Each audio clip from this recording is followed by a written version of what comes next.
ETF index mutual funds నేర్చుకుని stock మార్కెట్లో రాణించాలనుకుంటున్నారా? వెంటనే ఈ నెంబర్కి కాల్ చేయండి.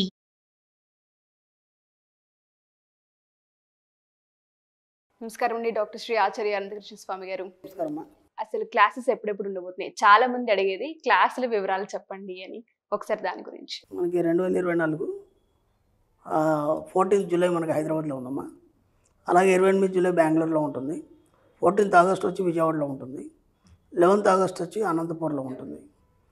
అలాగే మనకు 25 ఆగస్ట్ వచ్చి మనకు స్పెషల్ క్లాస్ ఉంది. స్పెషల్ క్లాస్ మ్యాక్సిమం అటెండ్ చేసే వాళ్ళు ఒక రెగ్యులర్ క్లాస్ అటెండ్ చేసే ప్రయత్నం చేయండి. చేస్తే మీకు స్పెషల్ క్లాస్ చాలా బాగా అర్థమవుతుంది. అలాగే 1st సెప్టెంబర్ వచ్చి విశాఖపట్నంలో ఉంటుంది. అలాగే 8th సెప్టెంబర్ వచ్చి తిరుపతిలో ఉంటుంది. అలాగే మన 15th సెప్టెంబర్ వచ్చి మళ్ళీ రాజమండ్రిలో ఉంటుంది. ఏదైనా క్లాసెస్ వీలైన తొందరగా ఎన్రోల్ చేసుకోండి. 639వ ఎపిసోడ్ 38వ ఎపిసోడ్లో మనం మాట్లాడుకుంది ఏంటంటే అంతర్భాషణ. అది ఏదైతే చెప్తూ ఉంటుందో దాన్ని వినండి. ఖచ్చితంగా మీకు ఏదైతే రైట్ ప్రాసెస్ ఉంటుందో అది మాత్రమే వెళ్ళడం జరుగుతుందని చెప్తూ ఉన్నారు. చాలామందికి అది ఏ విధంగా ఐడెంటిఫై చేయాలో తెలియదు. అని దాంతోపాటు కావాల్సిన కోరిక కావచ్చు, బట్టలు కావచ్చు, ఆభరణాలు కావచ్చు, ఆడవాళ్ళ విషయానికి వస్తే పొందాలి అనుకుంటూ ఉంటారు సార్. వాటిని ఎలా ఆకర్షించాలి?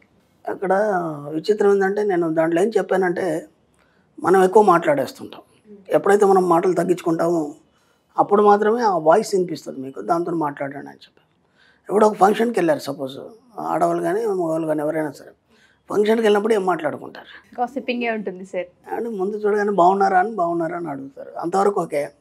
బాగున్నారా తర్వాత ఇంకా మాట్లాడకుండా ఏముండదు కాబట్టి ఏమైనా కొత్త చీరలు కానీ నగలు కానీ ఉంటే ఇది ఎక్కడ కొన్నారని అడుగుతారు. అంత తప్ప మగవాళ్ళు అయితే ఏం చేస్తారంటే ఇక భోజనాల దగ్గరకు వచ్చిన తర్వాత ఏదో కబుర్లు చెప్పుకుంటే ఏం చేస్తున్నావు, ఇప్పుడు ఏం చేస్తున్నావు, ఆ తర్వాత మళ్ళీ వీళ్ళందరూ కలిసి ఒక డిస్కషన్, ఒక ఫ్యామిలీ అంతా ఒక దగ్గర ఉన్నప్పుడు డిస్కషన్ ఏమొస్తుందంటే మామగారికి బాగాలేదు, అత్తగారికి బాగాలేదు, లేకపోతే ఆరోగ్యం బాగాలేదు, లేకపోతే డబ్బులు పంపించి ఇవన్నీ ఇవే తప్ప ఏనాడు కూడా ఎవరైనా సరే ఒక్కరితోని ఏ టైంలో అయినా సరే ఎప్పుడైనా నువ్వు డబ్బు ఎంత సంపాదించామని అడిగారా? లేదు సార్, అసలు టాపికే రాదు. ఈ ఆలోచన రాలేదు కదా. అంటే మనం డబ్బు గురించే మాట్లాడాలి, ఎప్పుడైనా గుర్తుంచుకోవాలి. మన సబ్జెక్ట్లో మనం ఏం చేస్తామంటే నిరంతరం డబ్బు గురించే చర్చ చేస్తాం. ఏది మాట్లాడినా డబ్బుతో లింక్ పెడతాం. మనకు ఆవు కథ ఉంటుంది. ఏ స్టోరీ చెప్పినా మళ్ళీ ఆవు కాడికి వస్తుంది. మన ఆవు డబ్బు కాబట్టి మనం డబ్బు గురించే మాట్లాడతాం. అర్థమైందా? ఇప్పుడు ఉసుమని కబుర్లు బోలెడు ఉంటాయి. వాటి అన్నిటితో మనకు పని లేదు. మనం ఏం చేయాలంటే ఒక ఫ్రెండ్ కానీ ఎవరైనా సరే ఫోన్ చేసినప్పుడు నువ్వు ఎంత సంపాదించినావు అని అడగాలి. అంటే నువ్వు సంపాదించి ఉండాలి మళ్ళీ దానికి తగ్గట్టుగా. అర్థమైంది? అంటే నిరంతరం డబ్బు పరమైన ఆలోచనలు పట్టించినప్పుడు ఏమవుతుంది, మాటలు తగ్గిపోతాయి. అర్థమైంది? ఇప్పుడు నువ్వు ఎంత సంపాదించినట్టు ఏటి వ్యక్తి అని చెప్పలేడు కదా. చెప్పలేనప్పుడు ఏమైపోతుంది, ఇంకా వాయిస్ ఉంటుంది కాబట్టి నీతో ఏదో డిస్కషన్ చేయడు. కాల్ చేసినప్పుడు కూడా అరే అలా వాడు అలా అడుగుతాడు కాబట్టి ఇంకా వాడితో మాట్లాడడానికి ఏం లేదు, మాటి కాల్ చేయడు. అలాగే ఎక్కడైనా మీరు ఫంక్షన్లో కనుక డిస్కషన్స్లో కూడా ఇవన్నీ ఏమి కాదు, మీరు ఎంత సంపాదించారు, సంపాదించడానికి ఏం చేస్తున్నారు, ఇట్లాంటి మాటలు మాట్లాడాలి. అందుకే నేనేమంటానంటే మన మణిమంత్ర సభ్యులు ఎవరైతే ఉన్నారో ఎప్పుడెవరో క్లాస్కి వచ్చిన వాళ్ళు మ్యాక్సిమం మాటలు తగ్గించేశారు. వాళ్ళ గ్రూప్లో అవన్నీ డిస్కషన్స్, గుడ్ మార్నింగ్లు, గుడ్ ఆఫ్టర్నూన్లు అవన్నీ ఏమి ఉండవు మన సబ్జెక్ట్లో. మన సబ్జెక్ట్లో జస్ట్ మన మణిమంత్ర గ్రూప్లో ఏముంటాయంటే ఓన్లీ డబ్బు, సంపద, ఐశ్వర్యం గురించే ఉంటాయి. ఎవరైతే సంపాదించారో ఆ ఫొటోస్ పెట్టడం, లేదంటే ఒక కొత్త వస్తువు కొన్నారు అది పెట్టడం, ఇవన్నీ మనకి ఎంత ఆహ్లాదాన్ని ఇస్తాయి. అవునా కాదా? ఇప్పుడు మనమే ఒక కొత్త ఫ్రిడ్జ్ కొన్నాం అనుకోండి, లేదంటే ఒక మంచి ప్లాస్మా టీవీ కొన్నాం, లేదా ఒక ఇల్లు కొన్నాం, అది ఎంత హ్యాపీగా ఉంది. అది ఈ ఆనందాన్ని మనం కొంతవరకే చూస్తున్నాం, వాటిని నిరంతరం చూడట్లేదు. మనం నిరంతరం వాటిని చూస్తుండాలి. ఒక ఇల్లు అయిపోయింది, ఎప్పుడో ఒక డబుల్ బెడ్రూమ్ ఫ్లాట్ కొన్నాడు, అంతవరకు ఓకే. నాకు తెలిసి ఒక వ్యక్తిని చూశాను, చాలాసార్లు కనిపిస్తాడు, చాలా చిన్న పని చేస్తుంటాడు అబ్బాయి. సడన్గా నా దగ్గరకు వచ్చేసి థ్యాంక్ యూ గురువు గారు అన్నాడు. అదేంటయ్యా ఎప్పుడు లేని ఇలా కొత్త థ్యాంక్స్ చెప్తున్నావు అంటే అని అన్నాడు. మీ వీడియోలు చూసిన తర్వాత నేను ఇల్లు కొన్నాను సార్. నాకు అసలు ఎలాంటి సోర్స్ లేదు. నెలకు 15-20 వేలు శాలరీ, ఇంకా అంతకంటే సోర్స్ ఏం లేదు అతనికి. ఏదో చిట్టో ఏదో వేసుకున్నాడు, జమ చేసుకున్నాడు, టకిమని ఇల్లు కొనేసాడు. ఎంత కొన్నామంటే ఇంత కొన్నానని చెప్పాడు. నాకు చాలా హ్యాపీగా అనిపించింది. మీ వీడియోలు చూసి ఇల్లు కొన్నానండి. నాకు అంతకుముందు అసలు ఆలోచన కూడా లేదు. ఏదో రెంట్ ఉంటున్నాం అయిపోతుంది కదా అనుకున్నాను, కానీ మీ వీడియోలు పదే చూస్తున్నాను, నాకు ఎందుకో ఇల్లు కొనాలని ఆలోచన వచ్చింది, కొన్నాను. అంటే ఆలోచనని నువ్వేం చేయాలంటే ఫస్ట్ ఆలోచనని కోరికగా మార్చుకొని దాన్ని తీవ్రతరం చేయాలి ఏదైనా సరే. అప్పుడేమవుతుంది, నీ జీవితంలో ఏదైనా సాధింపబడుతుంది, ఏదైనా వస్తుంది నీ జీవితంలోకి. మనం ఏం చేస్తామంటే అవసరాన్ని బట్టి మాత్రమే ఆలోచిస్తాం. మిగతా సమయంలో ఎప్పుడు కూర్చొని కబుర్లు, ఎక్కడ పోతే అక్కడ ఇవన్నీ పనికిరాని మాటలు, ఏదో సమాజ విషయాలు లేకపోతే రాజకీయాలు ఇవన్నీ మాట్లాడుతూ ఉంటాం. కాబట్టి నేను అంతర్ సంభాషణ వినండి అంటే దాని మీనింగ్ ఏంటంటే నీకు ఎప్పుడు కూడా అంతర్ సంభాషణ ఉన్నతి వైపు నడిపించాలని చూస్తుంది. మనం దాన్ని వినడం లేదు కాబట్టి మనం ఫెయిల్ అయిపోతున్నాం ప్రతి దగ్గర. ఇప్పుడు మీరు ఏం చేస్తారంటే వీలైనంత మాటలు కట్టించేసి నిరంతరం మీకు ఏం కావాలి, ఒక ఇల్లు అయిపోయింది, నెక్స్ట్ ఇల్లు ఎలా ఉండాలి. ఇప్పుడు ప్రస్తుతానికి మనం ఏమనుకుంటామంటే కూడు గుడ్డ నీడ అని ఒక మనకు ఆలోచన ఉంటుంది. ఇవి 3 కరెక్ట్గా ఉంటే చాలు అని. దాంతోపాటు అప్పులు ఉన్నాయి కదా, అవి నిద్రపోనివ్వు బాబు, అవి నిద్రపోనివ్వు. కాబట్టి ముందు మీరు ఏం చేయాలంటే అప్పులు తీసే ప్రయత్నం చేయాలి. అంటే ముందు జీరో అయిపోవాలి. మీరు జీరో అయిపోతే కానీ మీకు డబ్బు అనేది కనిపించదు. అప్పటి వరకు మీరు ఎంత ప్రయత్నించినా ఎంత సంపాదించినా సరే అప్పుల కింద వడ్డీల కిందనే పోతాయి. కాబట్టి మీరు డిసైడ్ అయిపోవాలి ఫస్ట్. ఎందుకంటే మగవాళ్ళు చేసే అప్పులు మగవాళ్ళకు ఉంటాయి, ఆడవాళ్ళు చేసే ఆడవాళ్ళకు ఉంటాయి. ఎందుకంటే ఒక స్ట్రీట్లో కానీ లేకపోతే పక్కింటి వాళ్ళు కానీ అందరు కలిసి ఏదో చిన్న కిట్టి పార్టీలో చిట్టీలు అవన్నీ వేసుకొని దాంట్లో మళ్ళీ డబ్బులు తీసుకొని అది పెద్ద పెరిగిపోతుంటుంది. ఒకసారి ఊహించండి, అసలు అవన్నీ లేకుంటే ఎలా ఉంటుంది. నాకు ఎవడు క్వశ్చన్ చేయొద్దు, ఫోన్ చేసి నాకు నువ్వు డబ్బు ఇవ్వాలనే క్వశ్చన్ చేయొద్దు. అలాంటి జీవితం అయితే ఎలా ఉంటుంది ఒకసారి ఆలోచించండి. ఎంత హ్యాపీగా ఉంది, ఎంత హాయిగా ఉంది అది, అవునా కదా. మనం ఎప్పుడు ఇచ్చే ప్రకారంగానే మనం చేయి పై ఉండేటట్టు మనం ఆలోచన చేయాలి. ఇచ్చే ప్రకారం చేయి ఉండాలన్నప్పుడు మనం ఏం ఆలోచించాలి, నువ్వు ఎక్కువ సంపాదించాలని ఆలోచించాలి.